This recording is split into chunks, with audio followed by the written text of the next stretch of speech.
Hello दोस्तों, मैं खियाराम ततरवाल। आज हम बात करने वाले हैं सीईटी एग्ज़ाम के पेपर सॉल्यूशन में मैथ्स के क्वेश्चनों के बारे में। तो हम स्टार्ट कर लेते हैं। तो देखते हैं कि पहला ही क्वेश्चन हमारे पास क्या आया था।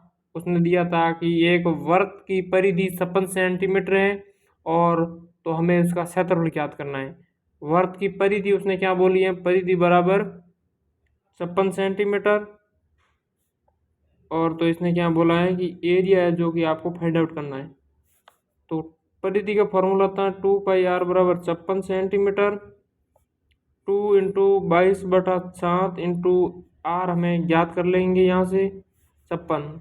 तो आर की वैल्यू यहाँ से क्या आ जाएगी, 56 × 7/2 × 22। ये 2 से कट के 28 हो जाएगा और ये हो जाएगा 11 और ये हो जाएगा 14। आर यहाँ से क्या हो जाएगा, 98/11। ठीक है, अब हमें क्षेत्रफल ज्ञात करना है वृत्त का।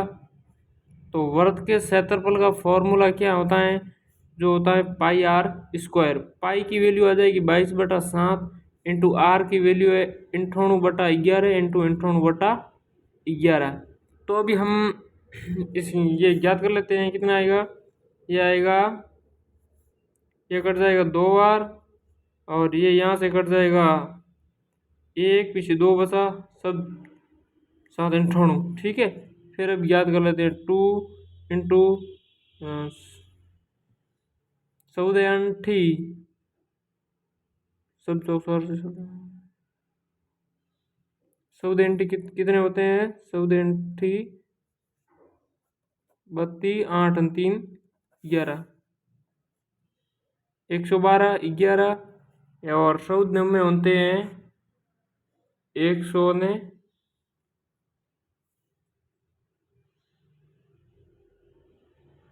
26।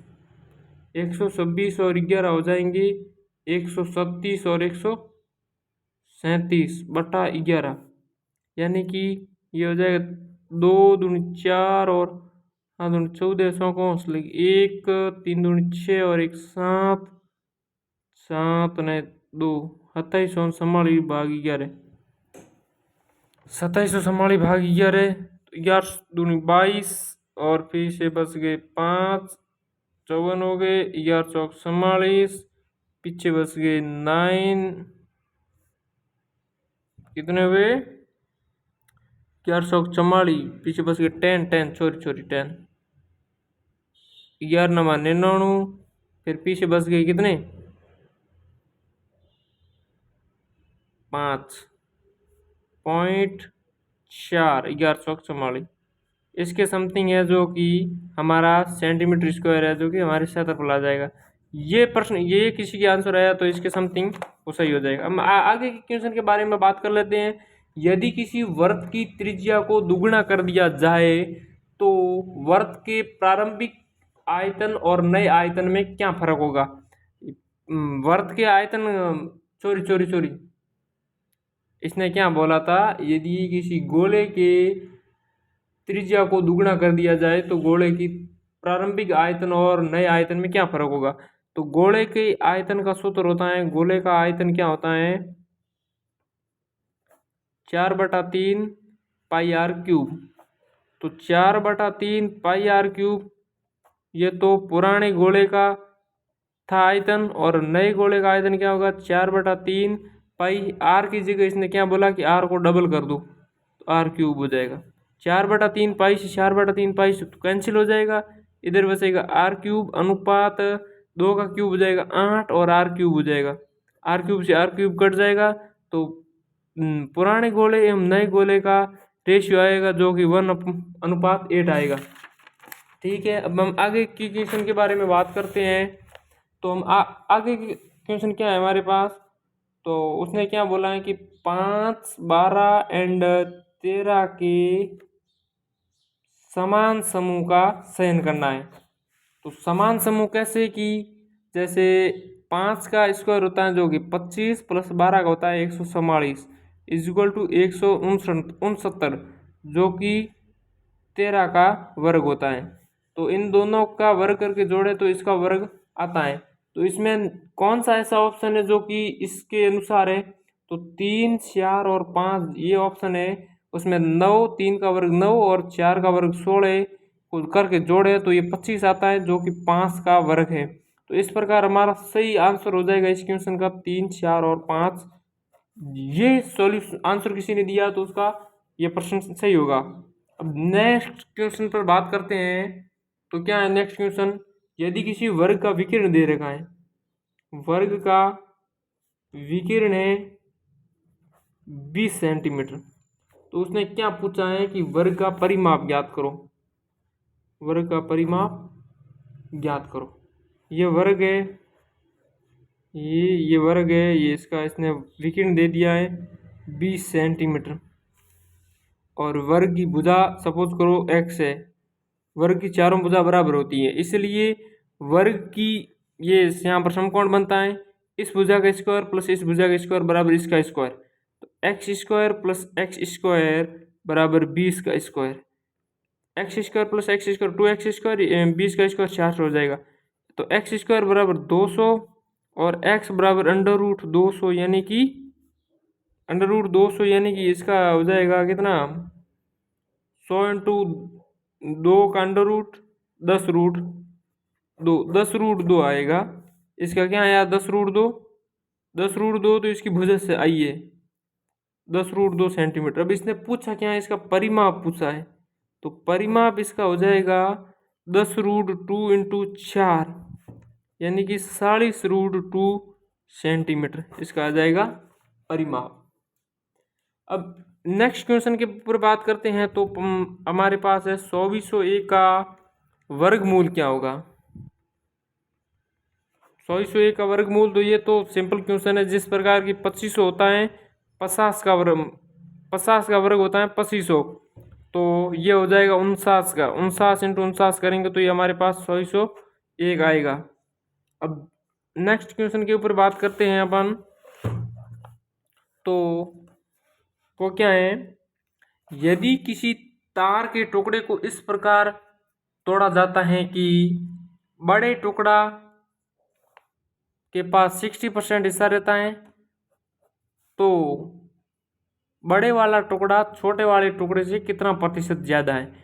यदि बड़े वाले के पास 60% है तो छोटे वाले के पास ऑटोमेटिकली 40% बचेगा।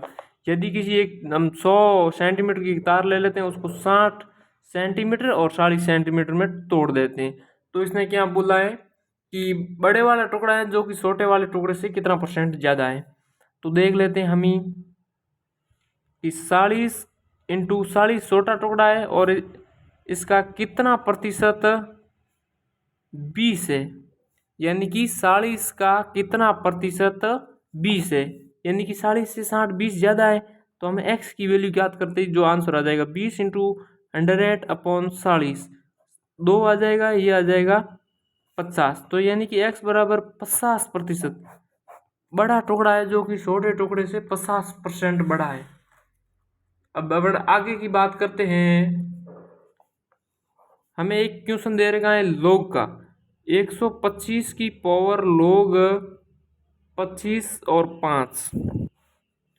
तो हम क्या करेंगे, 125 को इस प्रकार तोड़ेंगे कि 5 इंटू 25, 25 बन जाए 125 और log 25 5, तो इसकी वैल्यू हमारे पास आ जाएगी 1।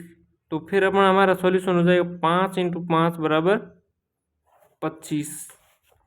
अब नेक्स्ट क्वेश्चन है 1/√2, 1/2, 1/2 रूट 3 और 1/2 रूट 3 हो गया, और 1/2 रूट 6 और 1/6 रूट 2। तो नेक्स्ट क्या आएगा वो हमें बताना है। तो हम ये अभी देख लेते हैं कि इसको 1/√2 को 1/√6 से गुणा करो, 1/√2 इंटू 1/√6, इसको साथ में लिख देंगे, यानी कि 6 दूनी 12 हुए, 12 में से 2 को बाहर ले लेते हैं और पीछे अंदर बचते हैं 3, इसका ये हो जाएगा।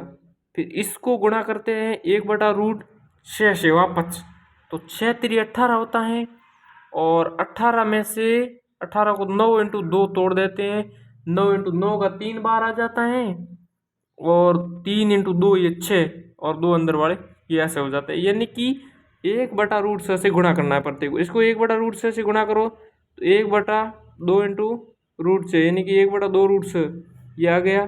फिर इसको 1/√6 से गुणा करो 1/2√6 × 1/√6 यानी कि हमारे पास इसका आंसर आ जाएगा 1/12। √6 × √6 6 6 दूनी 12।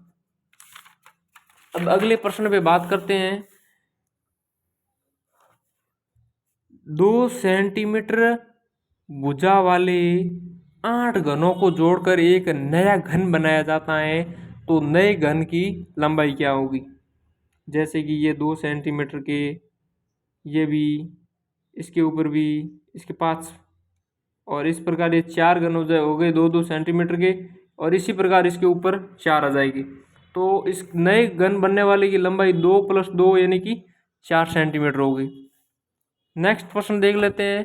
किसी बिंदु पर बनने वाले कोणों का योग, यदि ये बिंदु है तो इस पर जिस प्रकार बनने वाले कोणों का योग कितना होगा, 360 डिग्री। अगला प्रश्न देख लेते हैं।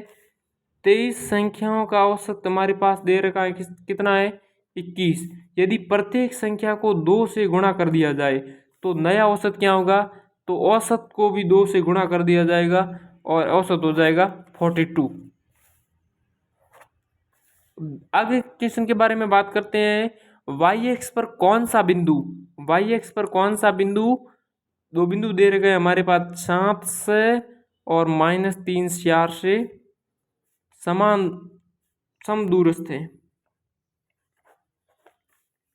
तो दूरी सूत्र क्या होता है, दूरी सूत्र होता है √(x2 - x1) का whole square plus y2 - y1 का होल स्क्वायर। ये फॉर्मूला लगा के हमें पहला ही ऑप्शन दे रखा है, क्या दे रखा है, 0 और 15। अब ये यहाँ अप्लाई करते हैं। इन दोनों के बीच की दूरी क्या होगी, 6 में से 15 गया -11 का स्क्वायर प्लस 4 में 0 गया 4 का स्क्वायर, कितना आ रहा है, 11 का 121 प्लस 49, 11 का 121 प्लस 7 7 49, ये कितना हो गया, अरे सॉरी